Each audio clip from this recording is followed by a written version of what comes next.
I came to Colombia for the first time when I was studying at the university in Holland. I saw enormous inequality, a lot of poverty, a lot of people living on the streets. And I also found a civil war. There was a civil war going on in Colombia with a guerrilla army who was fighting against the state. When I came to Colombia, I started to think that the world wasn't the way it should be. And I still believe that. Bueno, la lucha de las FARC es el resultado de esa falta de Estado en las zonas alejadas de Colombia, la desigualdad tan grave y compleja que hay en la misma sociedad, generando pues resistencia, generando reclamaciones por parte del pueblo colombiano que se va escalando el conflicto hasta convertirse en una guerra civil interna que ha durado tanto tiempo. And I started to investigate about the guerrilla army, about why they were fighting, what they were asking for, why they came up in 1964. It was a very small group of peasants who were fighting for land reforms. They said that all the doors for a democratic way of making changes in society were closed by the government. So that's when they decided to take up the weapons. They were 64 peasants by then, and they were growing and growing and growing, and through time they got very big. In the 19s there were like 15,000, 20,000 fighters of the FARC-EP. Also more women every time, I believe 25%, 30% women in the FARC. It's a peasant army fighting for social justice and fighting for changes in society. I started to get engaged with the guerrilla forces. And then in 2003, I decided to go to the jungle. I was in the jungle until 2012. En filas de FARC me conocen como Boris Guevara.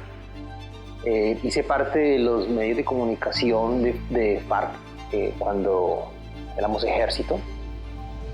Durante 15 años pertenecí a la columna Jacobo Arenas en el norte del Cauca. That's when a helicopter came to the jungle from the Red Cross to pick me up and take me to Havana, where the peace talks were starting at the moment in 2012. Then I participated as a negotiator at the peace talks in Havana. En el 2015 fui delegado como integrante de la delegación de paz de las FARC en los diálogos de paz en La Habana, Cuba, y fui integrante de la Comisión de Comunicaciones en la delegación de paz. En el 2016 regresamos, después de 5 años de discusiones en la mesa de conversaciones en La Habana, a la implementación y a la dejación de armas y pues para ya la reincorporación propiamente dicha. The peace agreement is a very good agreement, but of course it's only promises, it's only paper. And that's when a new government came in, a government much more to the right than the government who signed the peace agreement with us. And the implementation of the peace agreement started, which was a very difficult and very defectious implementation. So when the implementation of the peace agreement started, every ex-fighter of the FARC got 8 million pesos from the government to start his or her own productive project. 8 million pesos is like 2,000 euros. The idea was to receive a subsidy until that project was going to work. So that's when we decided with a group of ex-fighters to join, to put together the 8 million pesos, a lot of us, like 10 of us, 10 ex-fighters, and we set up a fishing project in Dagua. That's when I started to get involved with cooperativism. Cooperatives are important for peace building, what we want through our products. For example, we have beer, we have coffee, and those products are products of peace. They're products of reconciliation.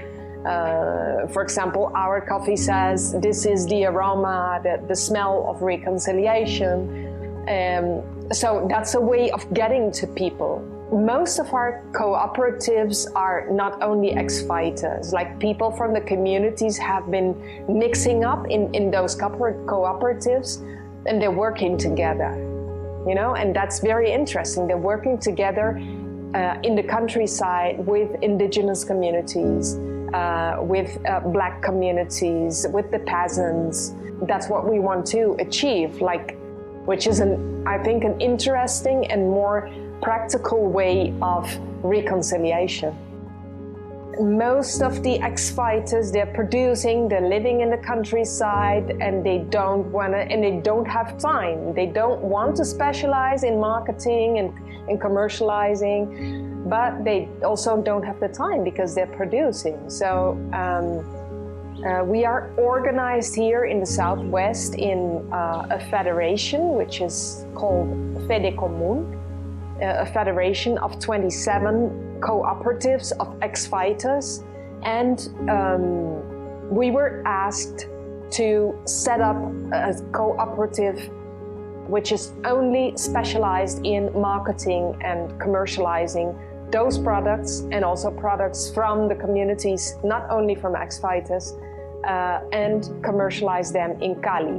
En el 2016, cuando hicimos la dejación de armas, yo entro a la universidad a estudiar diseño de comunicación visual, y al momento de hacer mi proyecto de grado vimos que uno de los grandes problemas que hay a nivel nacional es la comercialización de los productos de las cooperativas. Entonces, con el conocimiento adquirido y con la experiencia adquirida también en filas, pues aportamos en la cooperativa de Mano en Mano para que este tabú, este cuello de botella, se logre solucionar en las cooperativas de reincorporación. We liked it, we accepted the challenge, we created the Mano en Mano, which means something like from hand to hand, which is the name of the cooperative, and we want to start commercializing those products which are so difficult to commercialize here in Cali. La cooperativa de Mano en Mano se está desarrollando en todo el suroccidente colombiano. Las distancias entre cooperativa y cooperativa son complejas, las carreteras están en muy mal estado y eso dificulta que salgan los productos de las cooperativas. Por eso necesitamos urgentemente un camión que, con la colaboración de las personas, logramos o queremos, reunir la plata para comprar ese camión y poder distribuir los productos que están produciendo esas cooperativas hacia la ciudad de Cali, donde vamos a distribuirlos por medio de la cooperativa de Mano en Mano. So for us it's important to have a truck for our cooperative, because without a truck we can't commercialize the products. We can't get to the cooperatives of ex-fighters and communities in the countryside. They're very bad roads. We need a truck for that. We need a truck to be able to build a sustainable cooperative and to commercialize those products. And that's when international solidarity comes in. We want to ask for your solidarity to be able to buy our truck.